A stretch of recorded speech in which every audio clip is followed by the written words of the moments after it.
যারা এটা সম্ভব করেছে যে তরুণ সমাজ,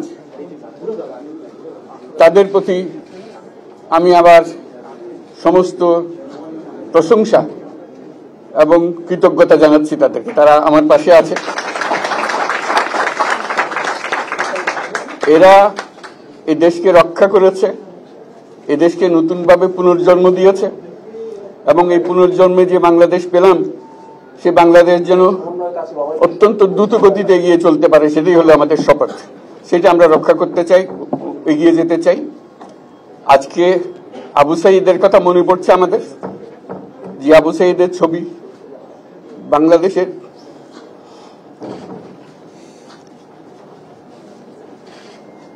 প্রতিটি মানুষের মনে গেঁথে আছে, এটা কেউ বলতে পারবে না। কি অবিশ্বাস্য একটা সাহসী যুবক,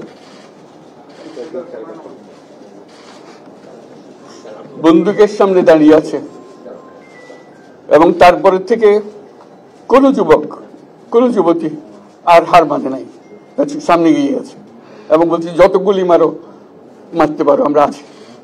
তো যার কারণে এটা সারা বাংলাদেশ জুড়ে এই আন্দোলন ছড়িয়ে গেছে এবং যার কারণে বাংলাদেশ এই দ্বিতীয়বার স্বাধীনতা অর্জন করলো। এই স্বাধীনতাটা আমাদেরকে রক্ষা করতেই হবে। শুধু রক্ষা করা নয়, এই স্বাধীনতার সুফল প্রতিটি মানুষের ঘরে পৌঁছাতে হবে, তা না হলে এই স্বাধীনতার কোনো দাম নেই। এই স্বাধীনতা থেকে পৌঁছানো হলে আমাদের শপথ, আমাদের যে প্রতিজ্ঞা, যে আমাদেরকে এটা করতে হবে, ঘরে ঘরে পৌঁছাতে হবে। মানুষ যেন জানে যে বাংলাদেশ স্বাধীন হওয়ার অর্থ হলো তার নিজের ভবিষ্যতের পরিবর্তন। এটা যেন প্রত্যেকে বুঝে নেয় এবং আজকের তরুণ সমাজকে বোঝানো যে এই দেশ এটা তোমাদের হাতে, তোমরা এটাকে তোমাদের মনের মতো করে গড়ে তুলবে।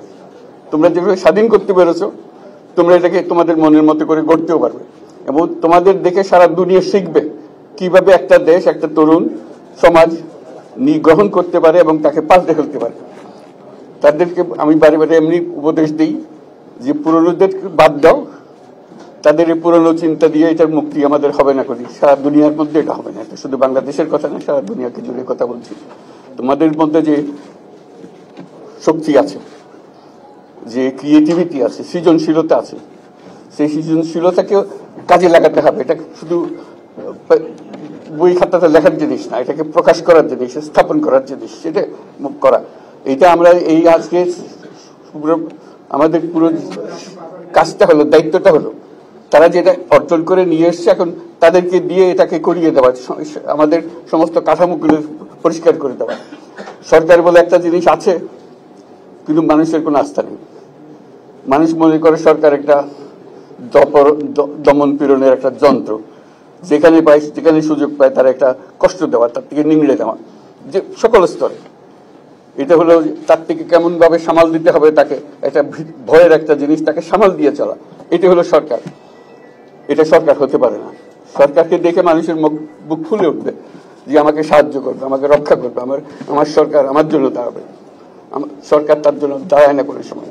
যে সরকার হবে, সেই সরকার মানুষকে রক্ষা করবে, মানুষের আস্থাভাজন হবে। কেউ জোর করে তাকে বলার নেওয়ার ভালো আছে এটা না। সে নিজে নিজে বিশ্বাস করবে, সরকারি লোক দেখলে বলছে আমার লোক, আমাকে রক্ষা করার লোক। সেই আস্থাটা আমাদেরকে ফিরিয়ে আনতে হবে মানুষের মনে। তাহলে মানুষও যোগ দেবে এটাকে। মানুষ এখন পিছিয়ে থাকে যে কিসের মধ্যে আমাদেরকে ঢুকিয়ে দিচ্ছে। আমরা যেন জানতে পারি যে এইটা আমরা সবাই মিলে আমরা অগ্রসর হতে পারি। একটা বড়, সারা বাংলাদেশ একটা বড় পরিবার। এই পরিবার আমরা একসঙ্গে চলতে চাই এবং আমাদের মধ্যে দ্বিধা দ্বন্দ্ব যা কিছু থেকে সরিয়ে ফেলতে চাই। যারা বিপথে গেছে তাদেরকে পথে আনতে চাই, যাতে করে একসঙ্গে আমরা কাজ করতে পারি।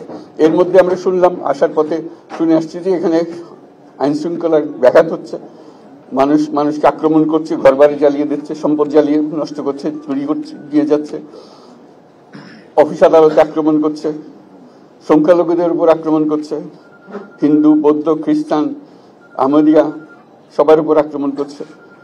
এগুলো হলো ষড়যন্ত্রের অংশ। এগুলো আমাদের বিষয় না। আমাদের কাজ হলো এটাকে রক্ষা করা, সবাইকে রক্ষা করা। প্রতিটি মানুষকে, প্রতিটি মানুষ আমাদের ভাই, আমাদের বোন, তাদেরকে রক্ষা করা এবং আমাদের একটা শৃঙ্খলা ফিরিয়ে আসা। বিশৃঙ্খলা, সহিংসতা এগুলো হলো অগ্রগতির বড় শত্রু। আমাদের যে যাত্রা শুরু হলো, সেই যাত্রার শত্রু। কাজে এই শত্রুকে যাতে রোধ করা যায়, তাদেরকে বুঝিয়ে শুনিয়ে হোক, তাদেরকে আইন শৃঙ্খলার হাতে দিয়ে হোক, এটা বোঝাতে হবে। তাকে মেরে পেটে এটা ঠিক না, আইন শৃঙ্খলা নিজের হাতে ঠিক না। তাকে আমাদের আইন শৃঙ্খলা বাহিনী এমন হতে হবে, তাদের হাতে সুপর্দ করলে আমরা নিশ্চিন্ত থাকবে তার একটা বিহিত হবে।